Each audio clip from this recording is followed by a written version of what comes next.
Lux presents Hollywood.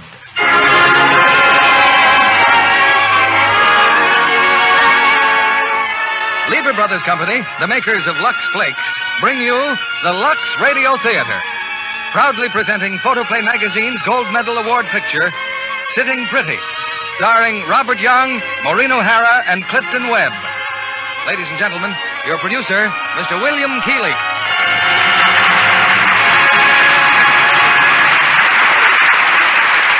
Greetings from Hollywood, ladies and gentlemen. This is the big night of the season in the Lux Radio Theater, because tonight we present the picture that you, the moviegoers of America, have chosen as the one you like best in 1948. It's that delightful comedy, Sitting Pretty, selected by you in a nationwide poll for Photoplay Magazine. Our stars are Maureen O'Hara, Clifton Webb, and Robert Young, the original cast, which made the picture a hit for 20th Century Fox. After tonight's performance, Sitting Pretty will receive Photoplay Magazine's coveted Gold Medal Award, one of Hollywood's highest honors. We had an idea some time ago that Sitting Pretty might win this award because every mail has brought requests for it. These letters told us what you thought of Lux Flakes, too.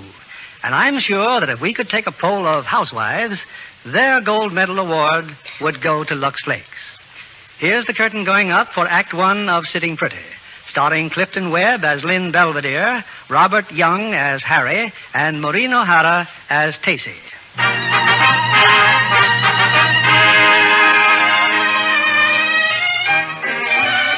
Hummingbird Hill is a typical suburban community where everybody knows a little more than just a little about everybody else. For example, the neighbors all know that the Harry King's housekeeper simply up and quit today, leaving that nice Mrs. King with that big house, those 3 noisy children, and that terrible dog to take care of all by herself. Yes, the news went through the community like a flash, chiefly because of Clarence Appleton. Mr. Appleton lives on the corner and has very little to do except grow iris and mind other people's business. Hello, Mr. Appleton. What are you doing with that feather? I am endeavoring to obtain some pollen from these iris. But why are you tickling our flowers with a feather? I am not tickling, young man. I am gathering. I have your mother's permission, so just run along and don't bother me. We won't bother you. Just tell us what you're doing. Have you boys ever watched a bumblebee flitting from flower to flower? Sure. Well, I'm doing just what the bumblebee does. Gosh, can't you sting, too? Oh, run away and play. No, wait, just a minute. Your housekeeper left today, didn't she? She sure did. You should have heard her, too. Indeed. Tell me, what did she say? Hey, Larry, here comes Pop! Pop! Hiya, Pop! Hiya, Pop! Hey, Pop! Who left his bicycle in the driveway? I guess I did, Pop. Sorry. How many times do I have to tell you kids never to do that? Somebody's left another case in court today? No, I didn't lose another case in court today. I guess it's the heat.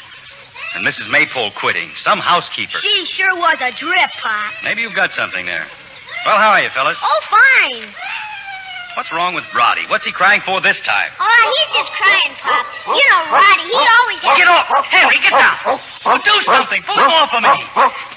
Can't you kids train that big ox not to jump on people? He's just glad to see you, Pop. Some watchdog. He's glad to see everybody. Now, look here, Henry. Henry, leave that turtle alone! Henry, come back, Henry! Come on, hurry, we better get Henry!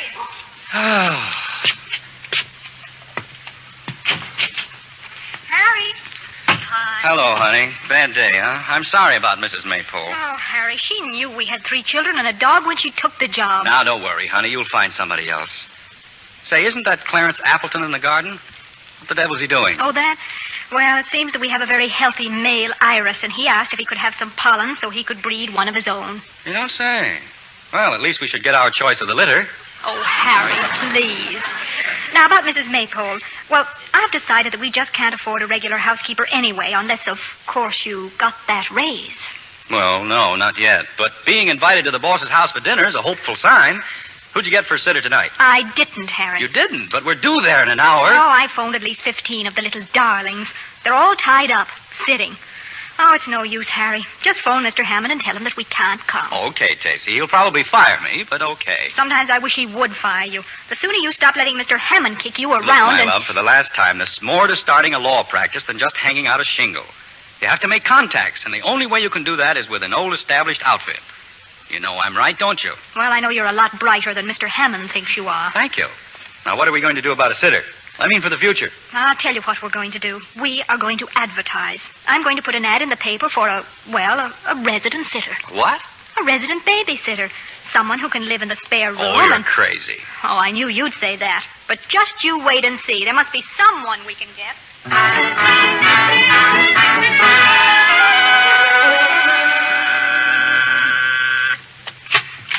Mrs. King? Mrs. Harry King? Yes? Good evening. I am Lynn Belvedere. You're who? I'm the party who answered your ad in the paper. Lynn Belvedere. But you can't be. Why not? Have you ever seen me before? Oh, no. Of course I haven't. Very well, then. Well, this is quite a shock. You see, we advertised for a sitter and, naturally we thought you were a woman. In your letter... Your advertisement, madam, of which I have a copy, makes no mention of sex. Possibly not, but it was certainly implied. I need someone to help with the housework and sit with my children. Mrs. King, I happen to dislike all children intensely. But I assure you that I can readily attend to their necessary, though unpleasant wants. Sorry. I've just had a long and very trying journey in the day coach.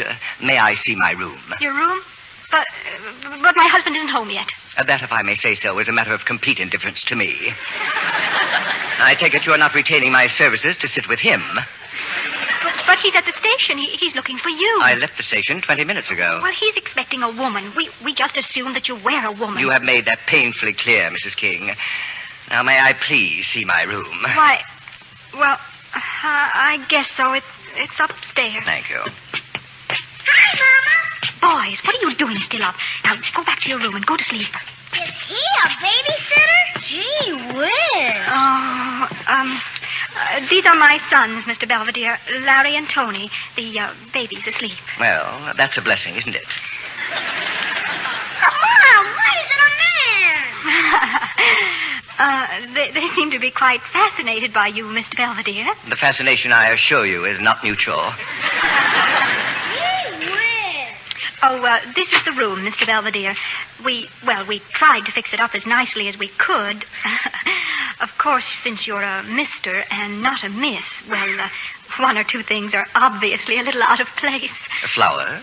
Yes, I cut them myself this I'll afternoon. just drop them here in the wastebasket.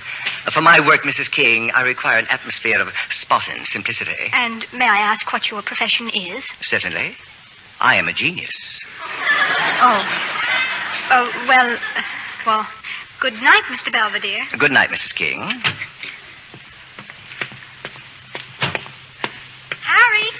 Harry, is that you? You and your cockeyed classified ads. You never even got off the train.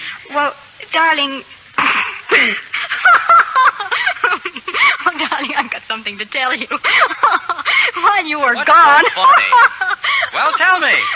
I'm afraid to. You socked me. Oh, stop the comedy and tell me. Mrs. King? Yes? Before I retire, may I inquire what time you serve breakfast? About 7:30. Thank you. Perhaps I should tell you now. I like fruit juice, coffee, and thinly sliced gluten bread, toasted. I'll try to remember. Thank you. Good night. Who in the heck was that? That, darling, is Lynn Belvedere. Huh? Tacy, it's a man!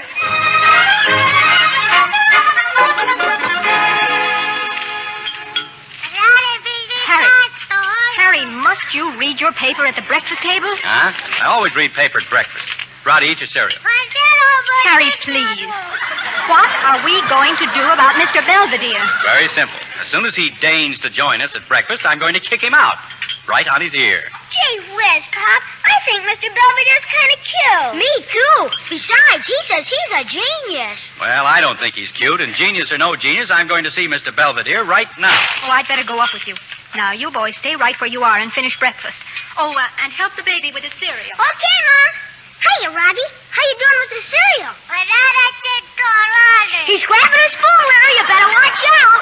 No, you wouldn't throw cereal at me, would you, Roddy? Why, that's baby stuff throwing cereal at me. I warned you, Larry. I warned you. Roddy. Oh, gee whiz, right in my hair. Mr. Belvedere, kindly open your door. Not a Mr. sound. Belvedere. Not a sound, Harry. He's probably still asleep. Well, we'll soon find out. Good morning. Oh, Harry, look. He's standing on his head. Good morning. You are standing on your head, aren't you? I am. Oh, we're sorry to dash in on you like this, Mr. Belvedere, but we did knock. I don't doubt it, Mrs. King. When I practice my yoga, I'm completely out of this world. I take it breakfast is ready. Now, look here, you. When I talk to somebody, I want to look him in the eye, not in the foot. Well, say something. It's no use, dear. He's out of this world. He told you so. Come on, Harry. That's so silly. I never heard of such a thing, standing on his head of all.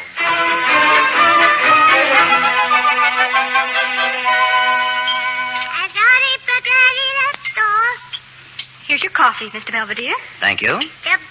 Oh, Roddy, no. Now put down that spoon. Roddy, all over Mr. Belvedere's sleeve.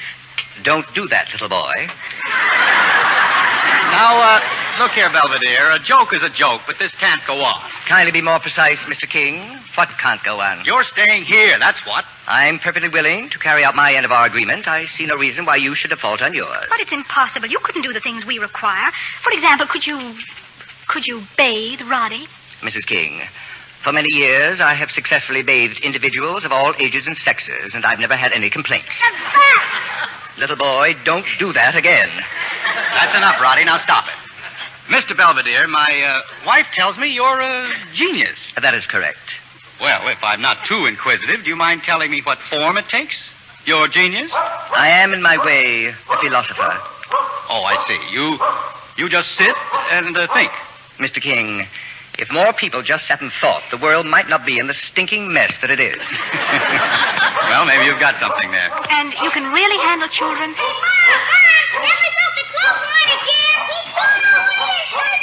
Henry, I believe you mentioned only 3 children. Henry's the dog. He's a Great Dane. Probably the only Great Dane in the country who would rather chew my shirts than chew a bone. I dislike dogs intensely, Mr. King, almost as much as I dislike children. And your children, if I may say so, have peculiarly repulsive habits and manners. However, I assure you I can cope with them successfully if given a free hand. Gesundheit. Tony, Larry, sit down and finish your breakfast. Stacy, I'm going to the office. So long, kid. See you tonight. Bye, Dad. Oh, Stacy, would you mind walking to the car with me? Oh, excuse me, Mr. Belvedere. And where do you boys think you're going? We'll go to the car, too. You will remain seated. Huh? Sit down. Finish your breakfast and chew each mouthful 28 times. Why? Not 20, mind you, not 26, but 28 times. As for your baby brother... Nice going, Roddy. Bullseye! Right in Mr. Belvedere's face. So what do you think, Stacy? Should we give the guy a whirl? Maybe, for a day or two? Oh, I suppose so. At least the boys seem to like him. Roddy, what's happened to Roddy? Oh, don't just stand there. He's been hurt. He's screaming. Larry, Tony, what happened to the baby? Harry, look. Cereal. Roddy's got cereal all over his head. Yeah, bowl and all. Larry, if you told Roddy to dump his cereal on his head, I didn't tell him anything, Pop. I was chewing my food. Yeah, me too. 28 times. Mr. King, as you can observe by the condition of my face and clothing, your youngest son has been pelting me with cereal ever since I sat down to this grisly meal. Huh? Therefore, I decided to teach the child an object lesson. You dumped cereal on his head? I did precisely that, Mrs. King, and you will note that he didn't like it. I guarantee that he will never throw cereal at me or anyone else again, ever. Mr. Belvedere, consider yourself hired. He's done that to me, too. You know, you've got something. I couldn't agree with you more, Mr. King. You might even say I've got everything.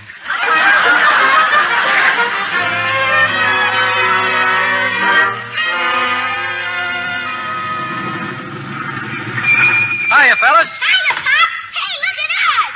Well, what goes with you two? We're standing on our heads, Pop. Mr. Belvedere taught us. It's yoga. Oh, it feels swell. He says it relaxes you. Well, just be careful you don't relax so much you break your necks. We won't, Pop. Hi, baby. Everything under control? Hello, darling. Oh, Harry, he's terrific. He's got the kids out there standing on their heads. And they love him. They've been as good as gold all day. They've what? He gave Roddy a bath, and there wasn't a peep out of him. Well, I'll be... Hey, the dog, what's the matter with Henry? Is he sick? No, darling. But he must be. Look, he just woke in and lay down. Stacy, that's the first time I've ever seen Henry walk. Every other time he's just galloped. He's not barking. No, darling. It seems that Mr. Belvedere used to be a dog trainer or something. Huh? And he had a long talk with Henry this morning. Henry's been quiet as a mouse ever since. Isn't it wonderful? It's incredible. But there's just one thing, Harry. Mr. Belvedere, well, he's sort of mysterious. How do you mean? Well, he locks himself in his room. I went up and listened, but I couldn't hear a sound. What do you suppose he does up there? He's so quiet. Well, maybe he stands on his head. That doesn't make much noise. Oh. Is he up there now? Oh, no. He's out taking a walk. Then why are we whispering? Oh, I forgot. He says he's going to go out for a walk every night before dinner. Harry, do you suppose it would be very unethical if we went up? It most certainly would. But let's go.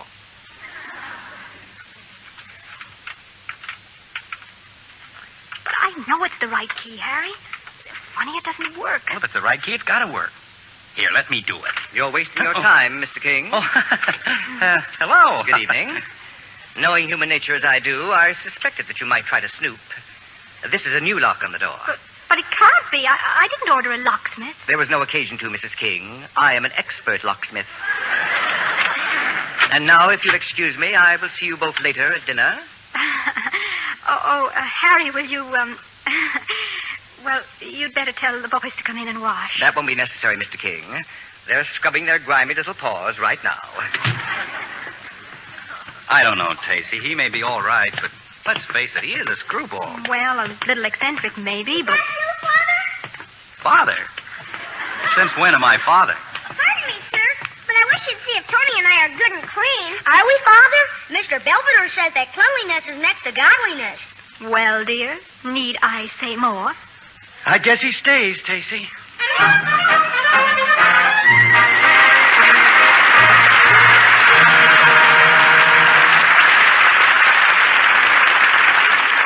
After a brief intermission, we'll present Act 2 of Sitting Pretty. What is that book you were chuckling over, Libby? Oh, Chicken Every Sunday. Oh. 20th Century Fox has just made a movie of it, and the picture was so funny, I wanted to read the book and laugh all over again. I think Dan Daly is great as the dreamer looking for Easy Street. And Celeste Holm makes such a practical wife. She loved the chance to play such a natural role. Life in Mother's boarding house provides plenty of human situations. I remember the scene in Chicken Every Sunday where Celeste is washing dishes and Dan insists on taking over. Well, they had a good many retakes on that to get it just right. Celeste washed quite a pile of dishes, all told. And she was very pleased that the studio gave her Lux Flakes to do them. What could be more natural? Millions of women who care about their hands never use anything else for dishes. Lux Flakes are so mild and gentle, they don't redden or roughen hands, as strong soaps often do. And yet it costs so little to use Lux Flakes for dishes 3 times a day, it's really easy on the budget. The tiny diamonds of Lux are so sheer, they practically melt into suds the instant water touches them. I've never seen such thick, rich suds. These tiny Lux diamonds are a real triumph of the world-famous Lever Laboratories. And the suds last so long, these wonderful diamonds actually go further.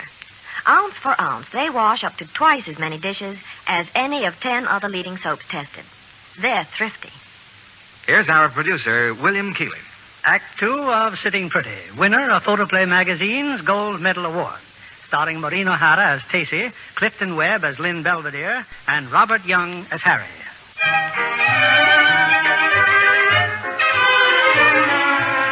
Well, you just wouldn't recognize the King household anymore.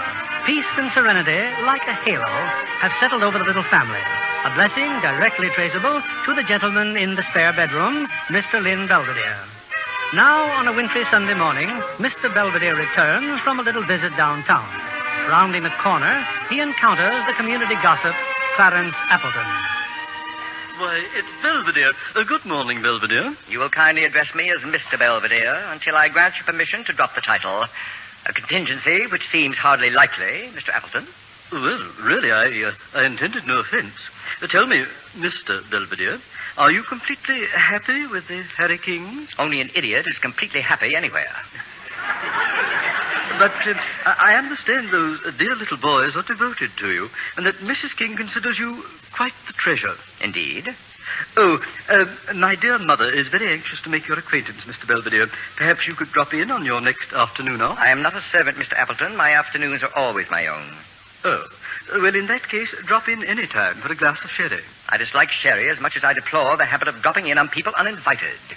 But, Mr. Belvedere, I am inviting you. And I, sir, am declining. Good day. I don't know why we've got to be so particular, Tacy. I just thought we could surprise the kids with a snowman. If we're making a snowman, let's make it properly. Now, you finish the arms and leave the face to me. Okay, Mommy. We all know you were a great sculptress before I married you. Any face, even a snowman's, must have expression and character. Well, hurry up, or the kids will be home from Sunday school. Tacy, look. Good morning, Mr. Belvedere. Good morning, good morning. Oh, I guess you left the house before we even got off. Yes, well, cold enough for you? Nippy, but it suits me. Well, how do you like our snowman? Mr. King, you should have let your wife do the face. I did the face. Oh, well, it will soon melt.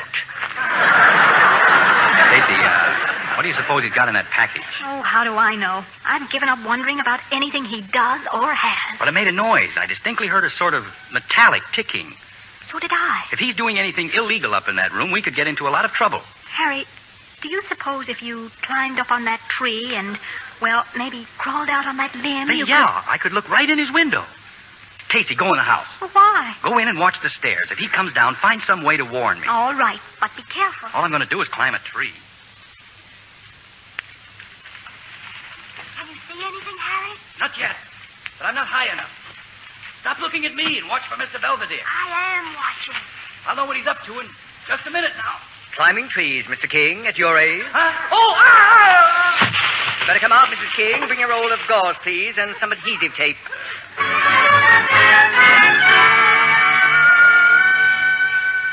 Ow, take it easy, will you? That's my wrist. Kind of keep still. You're lucky that no bones are broken. I must say that's a very professional bandage, Mr. Belvedere.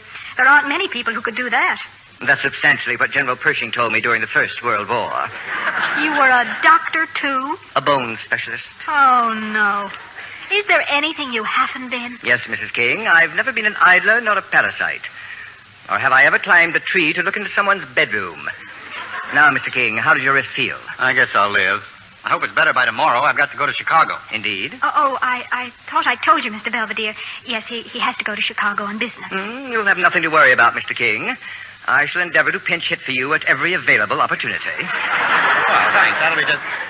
Tacy, am I hearing things? Something squeaked. Why, yes, I heard it, too, like a bird. That's precisely what you heard. The twittering of a bird. The cage is in the living room, Mrs. King. Where on earth did it come from? That was my package, which you and Mr. King stared at so pointedly a little while ago. I'm opposed to the practice of exchanging gifts at any time, but since you were gracious enough to give me 3 pairs of excellent woolen socks on the occasion of my birthday, I tried to get something for your anniversary that would give pleasure to your entire family. In brief, a canary bird. Oh, how very kind of you. Thank you, Mr. Belvedere. Oh, he's beautiful. Does he sing? Not yet, but I shall teach him.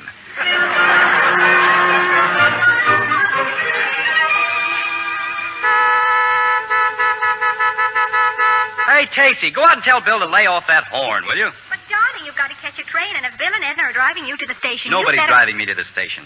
I've just decided I'm not going to Chicago. Well, why not? I can't go. I can't leave you here alone with Belvedere. Alone with... Are you out of your mind? Well, you seem to find him very attractive, Tacy. I find the Grand Canyon attractive, too, but that doesn't mean that I'm in love with it. You're mad about him.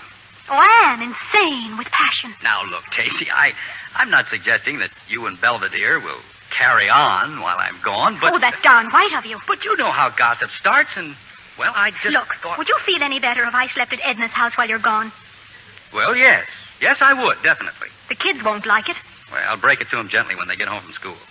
You, sure you don't mind? Certainly I'll mind. But every night I'll go over to Edna's and Bill's. Now pick up your bags, darling, and beat it. Don't I get a kiss? No. I'm a one-man woman, and my heart belongs to Belvedere. Oh, for heaven's sake. I'm coming, Bill. So long, honey. You should be very gratified, Mrs. King. Oh, Mr. Belvedere. If you'll permit the observation, I believe your husband was actually jealous in his sophomoric fashion. Mr. Belvedere, don't you consider eavesdropping a bit unethical? Unethical, but fascinating. I particularly enjoyed your comparing me to the Grand Canyon. Now, there's rugged grandeur. You'll pardon me, Mrs. King. It's time I gave Roddy his bath.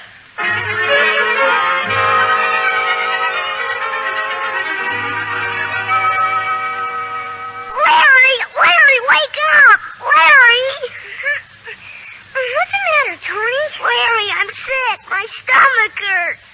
Go back to sleep and you'll feel better. I can't. It hurts. Tell Mom. How can I tell Mom? You know she's sleeping in that Edna. I want my Mom. Will you pipe down, Tony? You'll wake Mr. Belvedere and Roddy. I don't care. Shh. Look, Tony, I know. Why don't you stand on your head the way Mr. Belvedere taught it? I already tried, but I only threw up. Okay, Tony. I'll wake Mr. Belvedere, but I'm warning you, he won't like it. Kindly stop moaning, Tony. You requested your mother's presence, and I've already telephoned for her. She'll be here in a moment, and Larry, put that bottle down. Tony said he wanted a drink, Mr. Belvedere. A drink of gin? Can't you read, young man? The label on that bottle clearly says distilled London dry gin. Oh, that. It really isn't gin, Mr. Belvedere. The regular water bottle got smashed. It's just ice water. When your mother arrives, she can drown him in ice water as far as I'm concerned. Until then, put the bottle down. Oh, are you sure you called the right number, Mr. Belvedere? Kindly credit me with enough intelligence not to lose my head in a crisis. If I'm not mistaken, and I never am, there's a car turning down the corner right now. It's all right, Tony, darling. It's all right. There now, back in bed and go to sleep. You'll be fine in the morning. Gosh, Mama, thanks for coming. Oh, did you take his temperature, Mr. Belvedere? No, I'm satisfied that he simply has a bellyache. No more, no less. Oh, well, he feels nice and cool. I assure you I could have handled the situation perfectly well myself, only the child expressed a maudlin desire for his mother. Well, I'm glad you did, Tony. Are you going to sleep here, Mom? No, dear. I'm going right back to Auntie Edna's. Oh, and by the way, Dopey, the next time you find a package of chewing gum, be sure it is chewing gum. Good night, darling. I'm sure he'll go right to sleep, Mr. Belvedere. Whereas I should be plagued with insomnia. I also hope you'll forgive my appearance. I don't usually rush through the streets in the middle of the night in a bathrobe and... Whoever could that be? If you go to the door, you need not conjecture. Oh. Mr. Appleton. Please pardon the intrusion, Mrs. King, but I noticed all the lights go on, and knowing your husband is away, I felt constrained to dash over to see if anything was wrong. No, thank you, Mr. Appleton. Everything is fine. Oh, well, just a neighborly call, you might say, to offer my services if needed. I can see that they're not. And how did you know our lights had gone on? Did you borrow your mother's binoculars, or were you perhaps looking for pollen on your iris? Put down that bottle, Mr. Belvedere. I shall, Mr. Appleton. I merely intend to have a drink. Well, I can see that I'm not needed here. Your vision is remarkably accurate. Evil-minded little worm. Mrs. King, do you know anyone who has a beehive? A good swarm of bees could ruin his iris. I know. But how could you get them to swarm? Now, don't tell me you were also a beekeeper. That is correct. Well, good night, Mrs. King. Good night, Mr. Belvedere.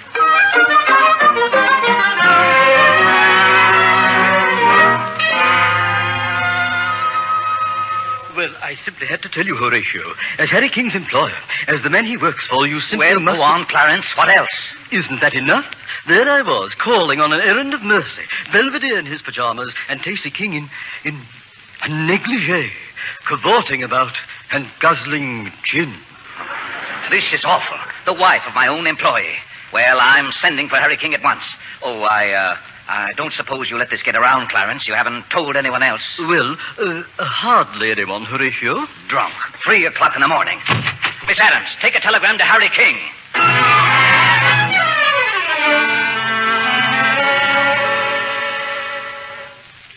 Now, if you'll just hold that pose, Mr. Belvedere.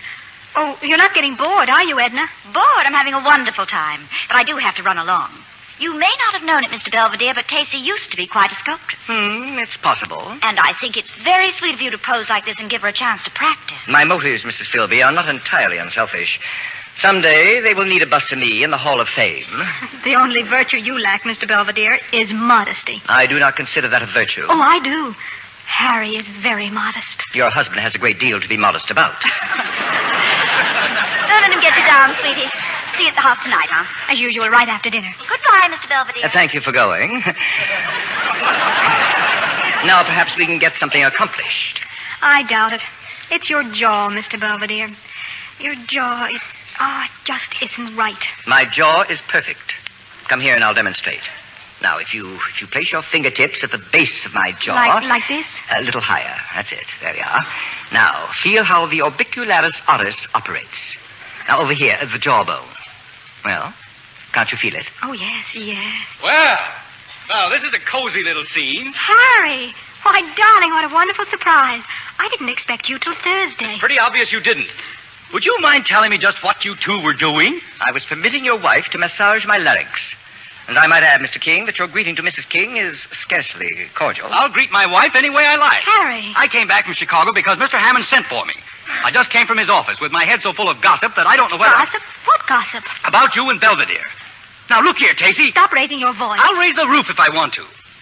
Tacy, look, I'm willing to believe that all these rumors about a drunken orgy with Belvedere are somewhat garbled, but... So that's it. The fine hand of Clarence Appleton. But my gosh, Tacy, just now when I came into the house, you were practically holding Belvedere in your arms. She was merely feeling my bone structure. You shut up and listen. I am listening. All I can hear is a typical suburban husband reacting in a typically stupid and stuffy manner to a typical tempest in a teapot. He's right. And as for that drunken orgy, Tony got us all up in the middle of the night with a stomachache.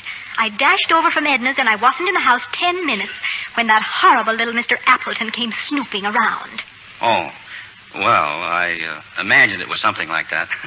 Look, I'll admit it's all pretty silly, but... Well, but what? Well, I was just thinking that perhaps it might be simpler all around if Mr. Belvedere sought employment elsewhere. I see. To satisfy malicious gossips like your dear boss and Clarence Appleton, you want us to kick Mr. Belvedere out? In a word, yes. And that is your final decision, Mr. King? Yes. I'm sorry, but that's final. No, Daddy, no. Oh, hi, kids. Please let him stay, please. Please, Father. I'll do anything you want, only please don't send Mr. Belvedere away. That's enough of that. Your father's not the type to be swayed by sentimental pleading. Don't let him go, Father, please. We love Mr. Belvedere. Don't go, Uncle Lynn.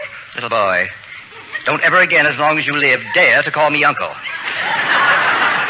By no stretch of the imagination could I possibly be a relative of yours. My name is Mr. Belvedere. Is that clear? Yes. Yes, sir. Yes, sir. That's better. What the heck's the matter with Roddy? Children are psychic, Mr. King. They can sense impending disaster. Okay, I know when I'm licked. You can stay. What? Roddy, stop crying. And listen, the canary bird. He's singing.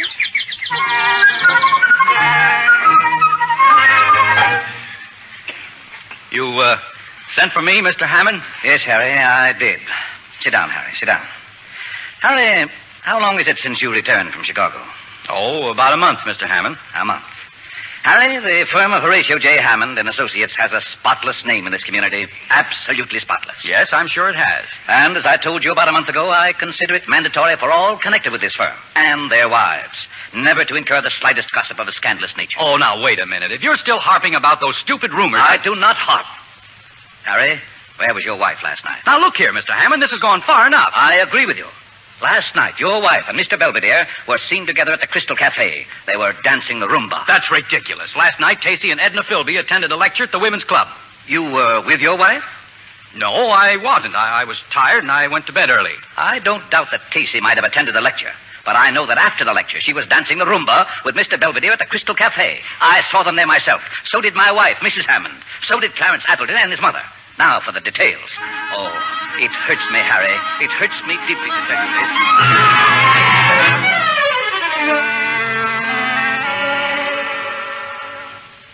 Harry, we're in the kitchen, darling.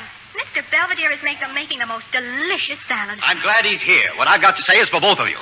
Tacey, why didn't you tell me you were out dancing with this man last night? Now, what have you heard? Answer my question. Why didn't you tell me? Well, I tried to tell you when I got home, but you were so sleepy and disagreeable you wouldn't listen. Then why didn't you tell me this morning at breakfast? I can be sleepy and disagreeable, too. Mr. King, our meeting last night was purely coincidental, but most enjoyable. Then you admit it. Certainly.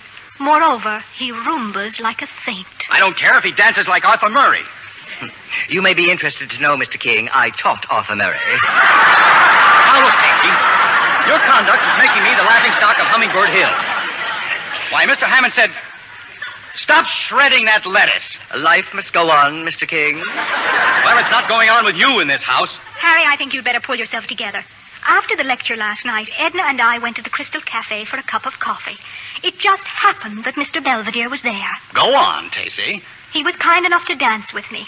Then we each had a cocktail. We went Dutch, Mr. King. I have neither the means nor the presumption to buy cocktails for other men's wives. So suppose you apologize to both of us now for this absurd... Apologize? I should apologize because of your indiscretions? Very well, Harry. Until you come to your senses and stop letting Mr. Hammond run our lives, I'm going to take Roddy and go home to Mother. Go right ahead. It's perfectly all right with me. Oh, Harry. It would be difficult to tell which of you is behaving more foolishly, but I think you have a slight edge, Mr. King. You keep out of this. Well, I thought you were going home to Mother. Very well, if that's the way you feel about it. Satisfied, Mr. Belvedere? You've just smashed my home. Stupidity never gives me satisfaction, Mr. King. Your wife is right.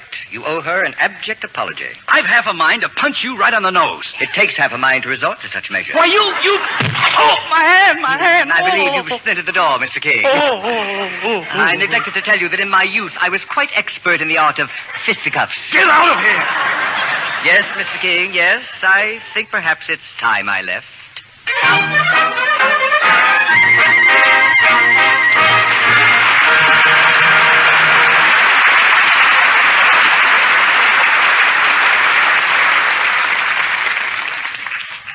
We pause now for station identification. This is CBS, the Columbia Broadcasting System.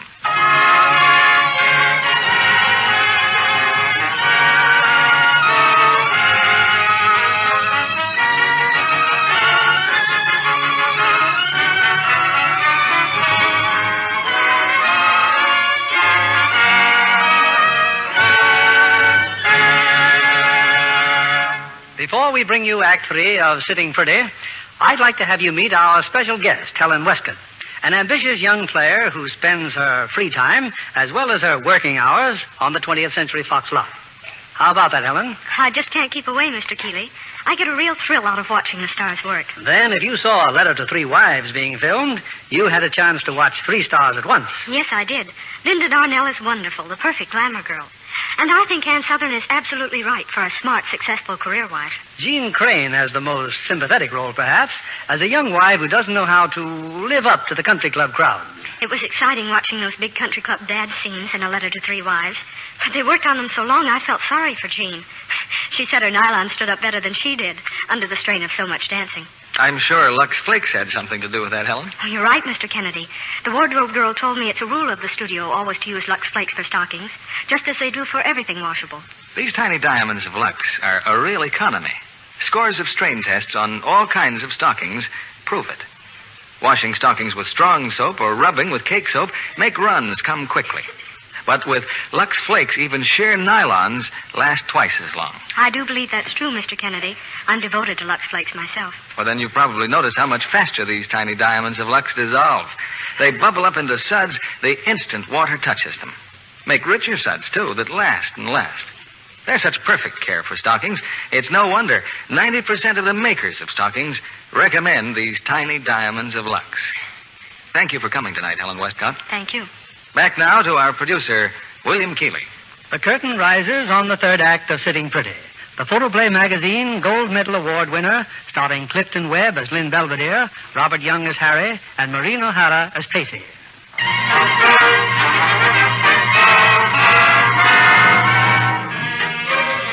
For 10 days now, Hummingbird Hill has had plenty to talk about. Tacey has taken the baby and rushed off to her mother's. Mr. Belvedere has mysteriously disappeared. And Harry is struggling unhappily to keep together what remains of his home. But now, something akin to an atom bomb has suddenly struck the community. A new novel has appeared in all the bookstores, and the critics are raving about it. Unknown author writes brilliant satire of life in the suburbs. Sensational new novel hailed as best in years. First and second printing sold out. Entire country clamoring for copies. And what has this book to do with Hummingbird Hill? Plenty. It's all about Hummingbird Hill and the people who live there. And the author, of course, is none other than Lynn Belvedere. For certain readers, the novel holds a particular and dismaying interest. People like Clarence Appleton. Mother, have you read the second chapter? It's all about me and about you, too. Do you see what he calls us? He calls... Mother, speak to me. It's Clarence. It's your boy, Clarence. Mother! And then there are others like Horatio J. Hammond. It's slander, that's what it is. Get Harry King in here right away. Bring me every book we have on libel laws. Why, I'll sue to the highest court in the country. The whole town will sue. He's made fools of every one of us. Yes, Lynn Belvedere has used Hummingbird Hill as the background for a wonderfully witty book. And Hummingbird Hill is speedy, all except a few residents, such as Edna Philby and her husband, Bill. Where is she coming from the phone? Well, what is the opposite? What's the matter? Can't they find Casey? Hello, Casey? Hello? Hi. Hello, Casey. How are things at home?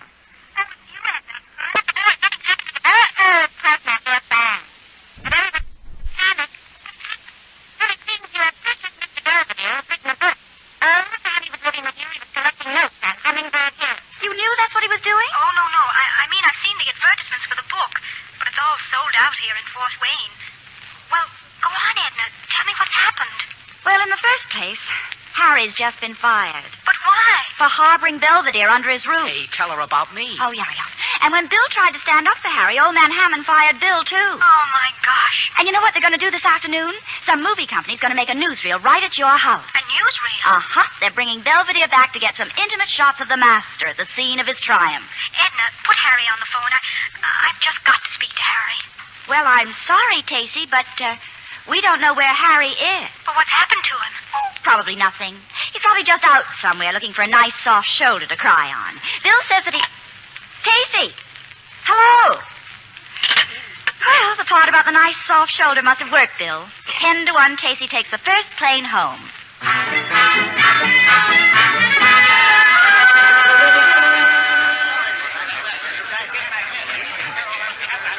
What's the matter with you policemen? We're trying to make a newsreel in this house. Can't you keep that mob quiet out there? We're doing our best, Mr. Billingsley. There must be 2,000 people out here. Half of them want his autograph and half of them want to kill him. Exactly the type of reaction I anticipated. Well, I guess we're ready to shoot, Mr. Belvedere. Now, I'll be behind the camera, and I'm going to ask you a few questions.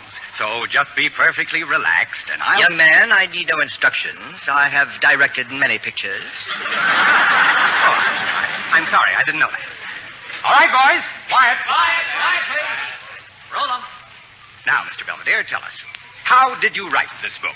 I wrote it with a quill. Oh, that's very interesting. Who was that?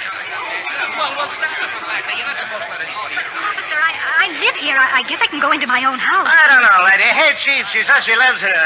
Let her in then. Oh, you're Mrs. King, eh? I most certainly am, and if you try to stop me, I'll sue the police You department. might as well, lady. Everybody else in town has got a lawsuit. Let her through, Al. Mom, it's Mom! Tony, look! Larry, Tony. Oh, you darlings. Oh, I missed you so much. Where's Daddy, Mom? Oh, I left him with Auntie Edna. Oh, it's so good to see you. Where's Daddy? He's inside, Mom. They're letting him watch the movie. Well, we're going to watch, too. Come on.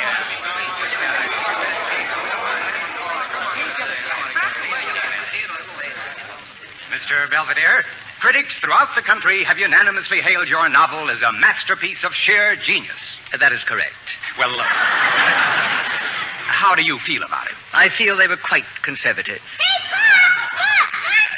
Quiet over there. We're trying... Cut. That must be Mrs. King. It certainly is. Oh, Tacey. Gosh, I'm glad to see you. Oh, I had to come back, darling. I came the minute I heard you were in trouble. Don't worry. It'll all work out all right. I've been such a dope, Tacey. You have indeed. But there's no need to be emotional, Mrs. King. He won't starve. Oh, Mr. Belvedere, I don't quite know whether to congratulate you or to... Strike me with a baseball bat. Well, yes. It's a moot point. Mr. Belvedere, please, we haven't finished shooting. You're mistaken, young man. We have. Now, run along and take your little helpers with you. Edna, is that you? Oh, well, come on in. Roddy wants his mama, Tacy. I'm sorry, but I thought I'd better bring him over. Come on upstairs, Edna. Let's get out of this shambles. Yeah, go ahead, dear. I'll be up as soon as I get rid of this gang.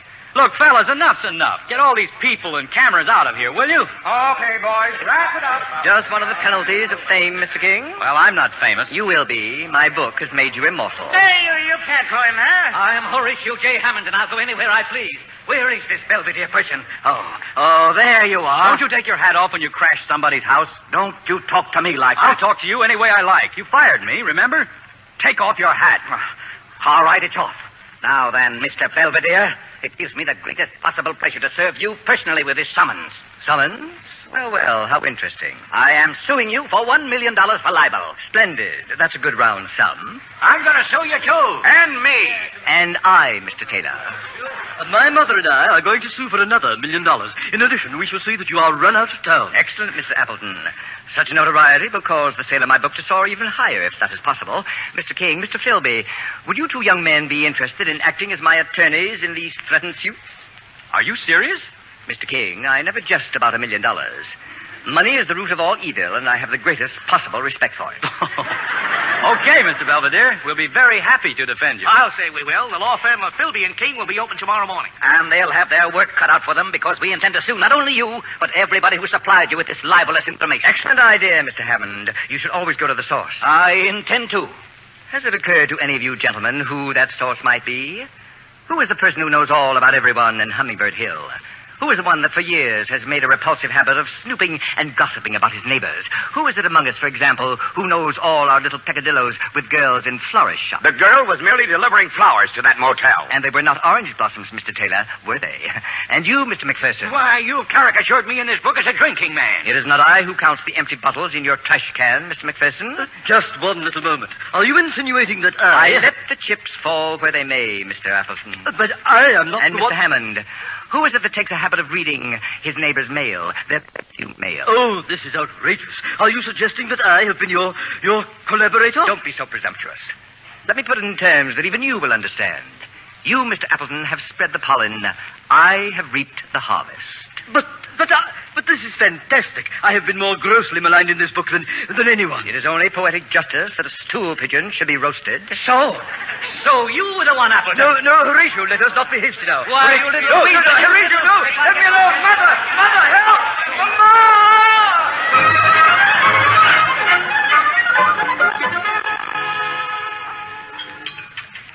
More toast, Harry? Coffee? Thanks, Daisy.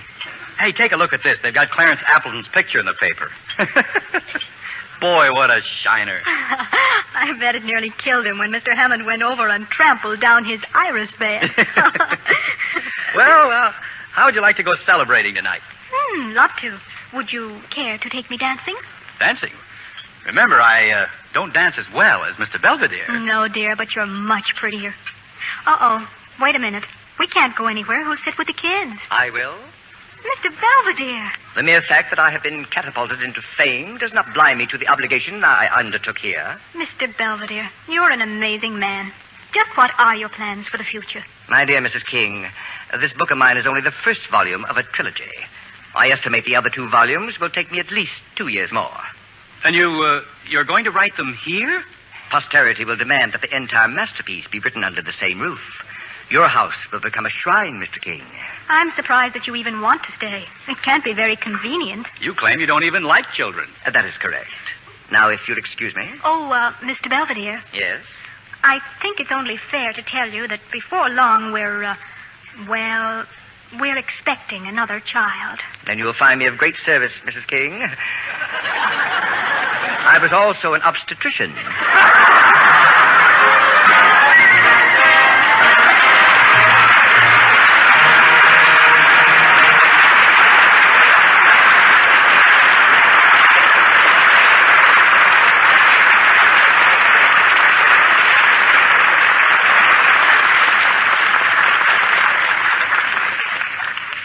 Our stars will return for their curtain calls in a moment.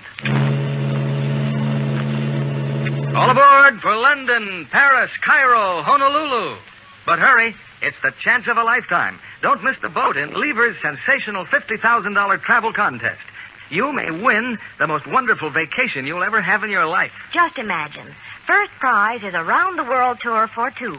All travel expenses paid, plus $1,000 pocket money and $700 for new clothes.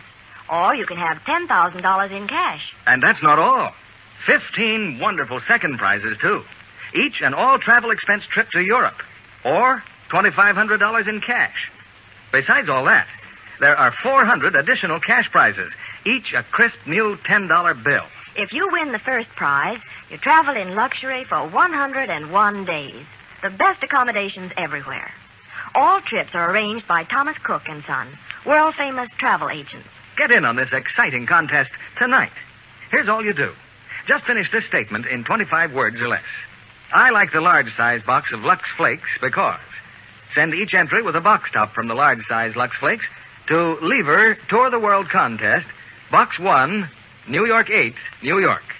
Follow complete rules on the entry blank you can get at your store. Get your entry in this week, sure. This is our last announcement on the Lux Radio Theater. Mail entry to Lever Tour the World Contest, Box 1, New York 8, New York. Only residents of continental United States, Alaska, and Hawaii are eligible. We return you now to William Keighley. We know now why Sitting Pretty was picked as the favorite film of the year. And here are three of the reasons. Robert Young, Maureen O'Hara, and Clifton Webb.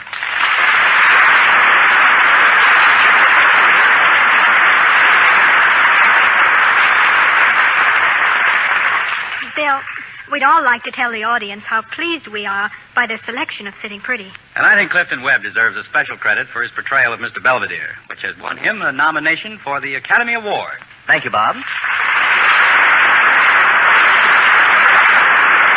And now, of course, 20th Century Fox has starred Clifton in a sequel to Sitting Pretty. The new film is Mr. Belvedere Goes to College. Imagine me in college, the all-American tackle of 1949. I'll probably wind up in the Rose Bowl. Playing tackle? No, picking roses. Well, you'll all be picking up medals later tonight when Sitting Pretty receives Photoplay Magazine's Gold Medal Award at the gala dinner at the Beverly Hills Hotel. I understand George Jessel will be the master of ceremonies. That's right, Bob. And our audience can get complete details of all the awards in the March issue of Photoplay Magazine, which is out now. I was very pleased to learn that The Street with No Name has been selected as one of the 10 most popular pictures of the year. Oh, Bill, before we leave for the dinner, I'd like to pass on a personal award of my own to Lux Flakes. We always have it on hand at my home. Thank you, Maureen. And now for next week's play. It's a current success from Universal International Studios, The Unafraid. And we'll have the original stars of the picture, Joan Fontaine and Burt Lancaster. This is a hard-hitting action drama that brings together for the first time a new romantic team. The lovely and accomplished actress, Joan Fontaine, and the two-fisted Burt Lancaster. You'll have another hit in your hands, Bill. Good night. Good night. Good night. I'll see you all later at the Photoplay Awards dinner.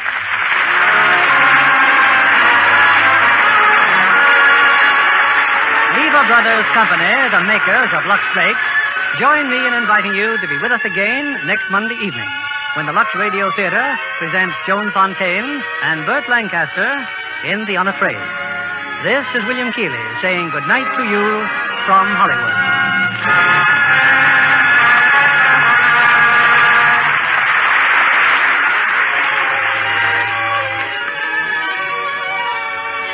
Maureen O'Hara appeared through the courtesy of 20th Century Fox, producers of Down to the Sea in Ships, starring Richard Widmark and Lionel Barrymore. Heard in tonight's cast were Gail Gordon as Appleton, Ed Begley as Hammond, Frances Robinson as Edna, and Donald Randolph, Johnny McGovern, Jeffrey Silver, Eddie Marr, Bill Johnstone, Ken Christie, Bob Griffin, Cliff Clark, George Neese, Leon Ledoux, and David Light. Our play was adapted by S.H. Barnett, and our music was directed by Louis Silvers. This program has come to you with the good wishes of the makers of Lux Flakes, the safe, gentle care recommended 33-1 by makers of nice washables. We appreciate your many friendly letters telling us of your own experience with our product, and we value your comments and suggestions on plays you'd like to hear. Be sure to join our coast-to-coast listening audience every week for the best in dramatic entertainment on the Lux Radio Theater. This is your announcer, John Milton Kennedy, reminding you to join us again next Monday night to hear The Unafraid, starring Joan Fontaine and Burt Lancaster. Stay tuned for My Friend Irma, which follows over these same stations. This is CBS, the Columbia Broadcasting System.